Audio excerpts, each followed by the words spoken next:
Drama serial रद्द की आने वाले एपिसोड में आप देखेंगे कि जब ईमान को अपने अबू की बीमारी का पता चलता है और ये पता चलता है कि वो हॉस्पिटल में है तो वो भागी भागी वहाँ पर जाती है। बहुत ही ज़्यादा परेशान हो जाती है। अपने अबू से कहती है कि अबू आपने मुझे आखिर बताया क्यों नहीं था। फिर उसका अबू कहता है कि मैं बीमारी से तो लड़ लेता, लेकिन तुमने तो मुझे हालात से लड़ने के काबिल भी नहीं छोड़ा। वो ईमान से बहुत ज़्यादा नाराज़ होते हैं, इसलिए उसे सही से बात भी नहीं कर रहे होते। ईमान जब सलार से मिलते हैं तो सलार से कहते हैं कि तुम्हें अंदाज़ा भी है कि एक बीमार इंसान के लिए बाहर का खाना कितना नुकसानदेह साबित हो सकता है। फिर सलार भी उससे साफ साफ अल्फाज में कह देता है कि मैं उनका खाना घर से ही बनवा कर लाता था और वो बाहर का खाना नहीं खाते थे। जब ईमान ये सुनते तो वो हैरान हो जाते हैं कि सलार उसका किस कदर ख्याल रखता था।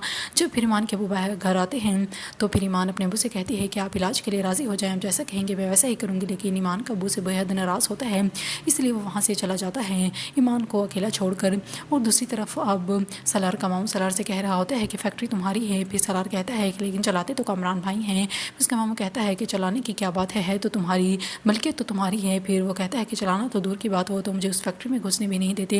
अब सलार के मामू को बहुत ज़्यादा गुस्सा आ जाता है और कहता है कि उसकी इतनी ज़रूरत कैसे हुई कि वो तुम्हें फैक्ट्री के अंदर घुसने ना दे।